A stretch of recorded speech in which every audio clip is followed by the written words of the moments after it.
Hi guys, I welcome you all to Learn with Diamond Door. I hope that you all are well. As you know that we are covering the whole syllabus of Business Studies class 12 and we have already covered 3 chapters of Business Studies and with all the concept and case study, right? And now we are the chapter 4 और उस chapter 4 से related भी हम बहुत सारे topics already cover कर चुके हैं और उससे related case study भी कर चुके हैं and it's time to do the next concept related to the chapter 4 planning और I hope that you are able to understand all the concept thoroughly.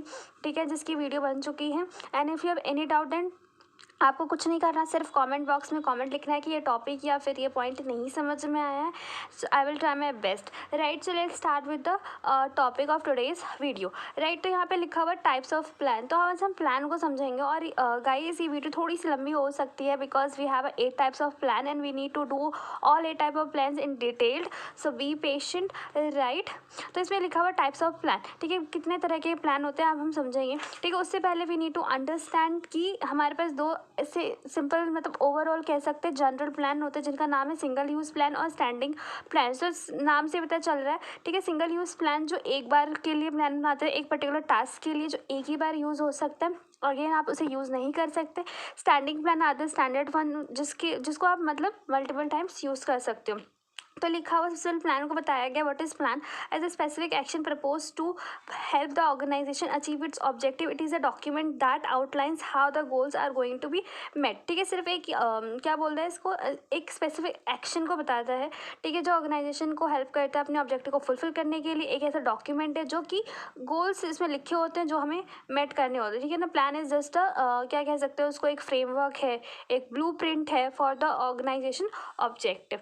Right, so सबसे पहले हम डिफरेंस समझेंगे single use plan और standing plan का. ठीक है, तो single use plan is develop for one time event और द प्रोजेक्ट. सिर्फ एक इवेंट और एक प्रोजेक्ट के लिए बनाया जाता है. और जो स्टैंडिंग प्लान है is use for the activities that occur regularly over a period of time. ठीक है ना, जो over a period of time regularly happen होती है उसके लिए हम लोग स्टैंडिंग बनाते हैं, मतलब जो कि हम इसे रिपीट कर सकते हैं और ये रिपीट नहीं हो सकता. सबसे मेन डिफरेंस तो यही है. ठीक है, एग्जाम्पल के अंदर इसके अंदर देख सकते हैं जैसे कि बजट, प्रोग्राम्स, प्रोजेक्ट. बजट एक साल का एक ही बार यूज़ होता है. एक साल के बजट को आप नेक्स्ट ईयर नहीं यूज़ कर सकते. राइट, उसी तरह इसके अंदर पॉलिसीज़ है. ठीक है, एक बार जो पॉलिसीज़ बन गई आप उसे बार बार यूज़ कर सकते हैं, बिल्कुल यूज़ कर सकते हैं. अब हर बार हर कंपनी अपनी सारी पॉलिसीज़ थोड़ी ना चेंज करेगा. ठीक है, कोई प्रोसीजर है, कोई मेथड है या कोई रूल है. ठीक है, यहाँ पे है कि such course of action is not likely to be repeated in the future and it is repeated in the future. Right, यहाँ पे लिखा हुआ the duration of this plan may be depend on the type of the project. Project मतलब week का भी हो सकता है और या मंथ का भी हो सकता है. यहाँ पे तो टाइम टू टाइम वो मीट हो, मतलब टाइम टू टाइम अक्कर होता रहता है और टाइम टू टाइम एक कंपनी को मीट करना पड़ता है. ठीक है, तो ये आपका डिफरेंस है and you have to learn it. ठीक है ना, क्योंकि ये डिफरेंस तो नहीं आता बट हाँ कई बार 1 मार्क के क्वेश्चन में पूछ लेते हैं और केस स्टडी में भी बहुत कम है. ठीक है ना, तो ये बहुत अच्छा लिखा हुआ है. You have to just learn it. Right, तो अब स्टार्ट करते हैं अपना मेन कंटेंट. ठीक है ना, टाइप्स ऑफ प्लान. तो सबसे पहले इसमें ऑब्जेक्टिव दे रखा है. तो ऑब्जेक्टिव आता है एंड पॉइंट, ये आपका की पॉइंट है, मार्क इट. ठीक है, आपको इसे हाईलाइटर से मार्क करना है. ठीक है, कहीं पे भी केस स्टडी में आपको एंड पॉइंट दिखता है इसका मतलब कि ऑब्जेक्टिव की बात कर रहे हैं. ठीक है, विच आर न्यूमेरिकली एक्सप्रेस, इसको हम न्यूमेरिकली एक्सप्रेस करते हैं. And the management seeks to achieve within a given period of time. ठीक है ना, जैसे कि एग्जाम्पल में दे रखा है 10% इन द नेक्स्ट क्वार्टर आपको इंक्रीज करनी है सेल. ठीक है, ये क्या है, न्यूमेरिकली एक्सप्रेस्ड और द एंड पॉइंट है. राइट, नेक्स्ट इसमें लिखा हुआ that the objective occur what the organisation want to achieve and end point of the planning और the end result. Objective need to be express in a specific term, measurable और quantitative. ठीक है, these are all the key points. ठीक है, you have to mark it. Right, are usually setup by the top management. ठीक है, इसे भी mark कर लीजिए and serve as a guide for overall planning. ठीक है, क्योंकि ऑब्जेक्टिव क्या है वो टॉप मैनेजमेंट के द्वारा सेट किया जाता है और पूरी मैनेजमेंट को, पूरे ओवरऑल फंक्शन को, पॉलिसीज को वो गाइड करता है. Right, next is the strategy. ठीक है, बहुत इंपॉर्टेंट है. Strategy is a comprehensive plan. ये बहुत मतलब कॉम्प्रिहेंसिव मतलब कि हम कैसा सोच, मतलब हमारा नेक्स्ट स्टेप क्या होगा वो इस प्लान के अंदर डिसाइड होता है. Right, for accomplishing an organization objective taking the business environment into the consideration. ठीक है, बिजनेस एनवायरनमेंट को कंसिडर में रख के एक कॉम्प्रिहेंसिव प्लान बनाया जाता है. राइट, और ये बहुत बहुत इंपॉर्टेंट होता है फॉर एवरी कंपनी, क्योंकि हमें स्ट्रैटेजिकली थिंक करना होता है कि how to compete in environment. Right, the comprehensive plan will conclude 3 dimensions. ठीक है, you have to mark it और you have to learn it because ये कई बार 1 मार्क के क्वेश्चन में या 3 मार्क के क्वेश्चन में आ जाता है डायरेक्ट क्वेश्चन. ठीक है ना, तो you have to write. Right, सबसे determining the long term objective है. Adopting a particular course of action, allocating resource necessary to achieve it objective. ठीक है, तो 3 काम मेन होते हैं स्ट्रैटेजी के अंदर कि हमें लॉन्ग टर्म ऑब्जेक्टिव के बारे में सोचते हैं, दूसरा हम कोर्स ऑफ एक्शन के बारे में सोचते हैं, और तीसरा ये जो होता है ना ऑब्जेक्टिव के अलाइंड में होता है, मतलब ऑब्जेक्टिव को ध्यान में रख के बनाया जाता है। ठीक है ना, so strategy is a part of strategic planning management, it is general plan prepare by the top management. तो ये भी टॉप मैनेजमेंट के द्वारा बनाया जाता है और ये भी, right, outlining the resource allocation priorities taking into consideration the business environment and the competition. ठीक है, इन सबको ध्यान में रख के हम एक स्ट्रैटेजी डिसाइड करते हैं और जिस स्ट्रैटेजी से हम आगे बढ़ेंगे या फिर अपने ऑब्जेक्टिव्स को फुलफिल करते हैं, right. Next is that policy. ठीक है, पॉलिसी वर्ड बहुत कॉमन है, आपने अक्सर सुना होगा कि गवर्नमेंट ने ये पॉलिसी बना दी, वो पॉलिसी बना दी। अब हम समझेंगे कि पॉलिसी एक्चुअल होता क्या है। ठीक है, तो it is a general guidelines that guide the thinking और channelise the energies towards a particular direction. ठीक है, जो हमारी थिंकिंग को गाइड करता है कि हमें किस ओर जाना चाहिए। ठीक है ना, हमारे थॉट्स किस तरफ जाना चाहिए, उसको डायरेक्शन प्रोवाइड करता है। And it brings uniformity in decision making and action for the interpretation of the strategy. ठीक है, तो particular direction, this is the key point for this point, right. यहाँ पे यूनिफॉर्मिटी लेकर आने की कोशिश होती है। जैसे कि अगर मैं बोलूँ एग्जाम्पल के लिए, the admission policy of the education institution, recruitment policy, pricing policy और the purchase policy of the company with which the objective are set and decisions are made. ठीक है ना, तो जैसे कि एडमिशन प्रोसेस अभी जैसे कि आप अगले साल कॉलेज के एडमिशन प्रोसेस में जाओगे तो they are having a policy कि आपको एंट्रेंस देना पड़ेगा या फिर आपको रजिस्ट्रेशन फॉर्म फिल करना पड़ेगा या फिर कुछ और पॉलिसीज़, राइट। रिक्रूटमेंट, अगर कल को जॉब चाहिए तो उसकी भी एक पॉलिसीज़ होंगी कि आपको पहले क्या करना होगा।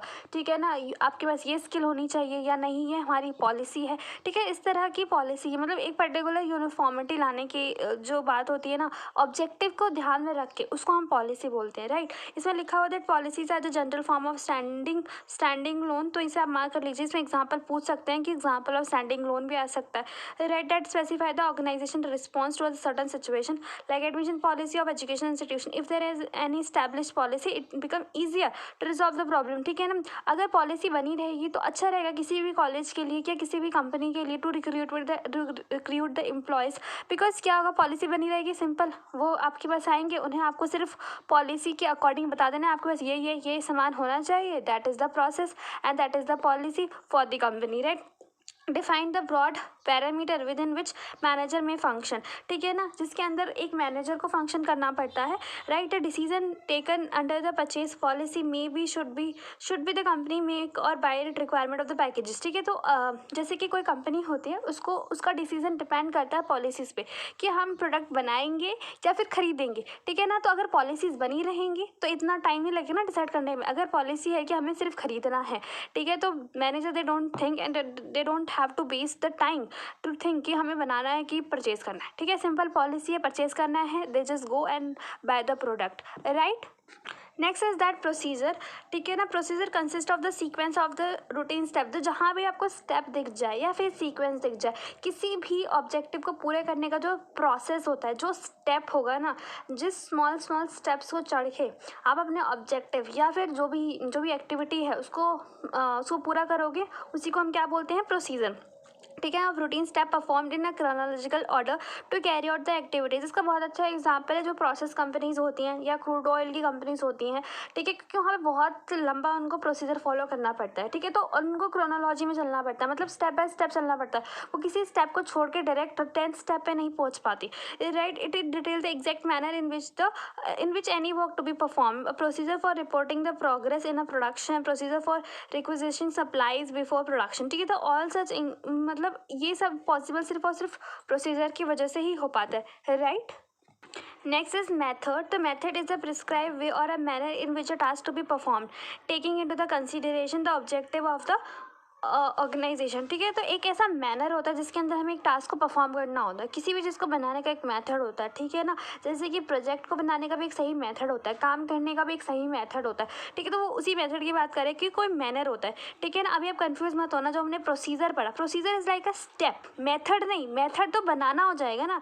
जैसे कि अगर मैं आपको एग्जाम्पल दूँ, सब्जी बनाने का एग्जाम्पल, ठीक है, तो प्रोसीजर हो जाएगा कि सब्जी को पहले आपको लेकर आना मार्केट से, फिर उसे वॉश करना है, फिर उसको चॉप करना है, एंड देन आपको को तड़का लगाना है। बट यहाँ पे मेथड की सब्जी बनेगी कैसे, ठीक है, पहले तेल डालना है, मसाला डालना है, देन सब्जी डालनी है, इसको हम बोलेंगे मेथड, राइट। तो इसमें लिखा हुआ है deals with the task comprising of one step of the procedure and specify how this step to be perform. The method may vary from task to task and selection of the right method save time, money, effort and increase efficiency, ठीक है। Yes, अगर हमारे पास सही method रहेगा कि इस method से ये काम हो जाएगा, मतलब ये यूनिट जो है, जो प्रोसेस है इसका बनने का, वो इस मेथड से बनेगा, हिट एंड ट्रायल लगाने की ज़रूरत नहीं है, ठीक है। तो इससे क्या होगा, आपको बहुत सारा पैसा सेव हो जाता है, मनी भी सेव हो जाती है और इंक्रीज एफिशिएंसी होती है। Next is that rule. अब किसी भी ऑर्गेनाइजेशन में जाते हैं ना, तो वहाँ पे कुछ रूल्स होते हैं, ठीक है, जैसे कि स्मोकिंग इज़ प्रोहिबिटेड, ठीक है, जैसे कि जो भी डूज एंड डोंट्स होते हैं ना, ये नहीं करना। आप एग्जाम हॉल में बैठते हो तो वहाँ पे डूज और डोंट्स क्या होते हैं, you don't have to cheat it anyone, ठीक है ना, आपको किसी से नकल नहीं करना, किसी को बताना नहीं है, चुप रहना है, ठीक है, साइलेंस इज मैंडेटरी। उसी तरह लाइब्रेरी, उसी तरह से ऑर्गेनाइजेशन में या कहीं पे भी आप जाते हो, there are some rules that you need to be followed, right. A rule is specific statement that specify clearly what is to be done और नॉट टू बी डन, ठीक है। Guide the behaviour, no smoking in the office premises, या फिर यहाँ पे लिखा हुआ rule does not allow for any flexibility और discrimination prescribe for any penalty for violation, ठीक है। तो rules is very smaller part but it is very important, right. Without rules हम लोग मतलब बिहेवियर के अंदर गुड बिहेवियर तो नहीं ला पाएंगे ना, तो rules is very much compulsory. तो इट्स बहुत ही स्मॉल पार्ट है, ठीक है ना, और हर ऑर्गेनाइजेशन के मोर और लेस सेम ही रूल्स होते हैं, but it is a compulsory part of the organization, right. Next is that budget, ठीक है। तो बजट में क्या है, बजट तो आपको पता ही है, अगर आपने देखा होगा कि फरवरी में जो बजट आया है, ठीक है, जो यूनियन रिलीज़ करती है, उसके अंदर हम क्या करते हैं, जो भी अपने एक्सपेंसेस होते हैं, जो भी अपने रेवेन्यू होते हैं, उसको लिखते हैं, एक ऐसा स्टेटमेंट जो रेवेन्यू और एक्सपेंसेस को शो करता है जो नेक्स्ट ईयर में होने वाले हैं, राइट। तो ये भी वही करते हैं, it is a statement of expected result for a given future period suggested in numerical terms. Sales budget, cash budget, एक कंपनी डिसाइड करती है कि इतना कैश, इतना सेल होने वाला है, इतना हमें कैश आने वाला है, ठीक है ना, विद और ऑब्जेक्टिव के साथ और अपने फ्यूचर को फोरकास्ट करके, राइट। जैसे कि एग्जांपल में दे रखा है, sale budget may be forecast of the sales of the different product in which the area for the particular month, ठीक है। Budget is a plan which quantify the future factors. के अंदर 2-3 ही आपके बहुत ही अच्छे वर्ड हैं, मतलब की वर्ड, लाइक न्यूमेरिकल टर्म्स में होता है, ठीक है, प्रायर होता है, फ्यूचर पीरियड के लिए बनता है, और एक एक्सपेक्टेड रिजल्ट होता है बेसिकली, ठीक है। यहाँ पे statement of the expense and revenue and income for a specified period, ठीक है। तो 3 चीज़ों पे फोकस करता है आपका ये budget, right. Next is that program. तो प्रोग्राम क्या होता है, that are the detailed statement about the project which outlines the objective, policies, procedure, rules, task, human and the physical resources required the budget is implement any course of action, ठीक है। तो आपको ये पता चल गया होगा ये बहुत डिटेल्ड स्टेटमेंट है, इसके अंदर आपका ऑब्जेक्टिव भी आता है, पॉलिसीज भी आता है, या कह सकते हैं प्रोसीजर भी आता है, रूल्स भी आता है, और यहाँ तक कि बजट भी आता है, ठीक है। तो एक बहुत डिटेल्ड स्टेटमेंट होता है जिसके अंदर बहुत ब्रीफ में सारे प्लान्स आते हैं ऑलमोस्ट।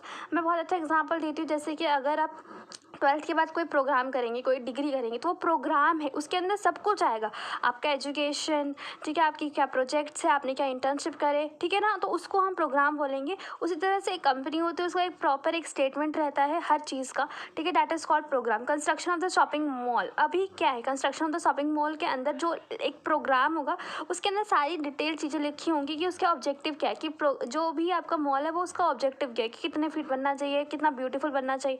नेक्स्ट इसके अंदर क्या पॉलिसीज़ हैं, वो सब उसके अंदर इंक्लूड होगा for the shopping mall, right. Opening a new department, a program may consist identifying step procedure required for opening a new department to deal with other minor work, ठीक है। तो उसके अंदर पूरा का पूरा each and every point of the plan is included, ठीक है। तो उसको हम बोलेंगे प्रोग्राम, एक डिटेल स्टेटमेंट कह सकते हैं, right. I hope that you are able to understand all the plans thoroughly, and after that if you have any doubt then do comment below and do like, share, subscribe. I'm very thankful to you. Bye bye guys, take care.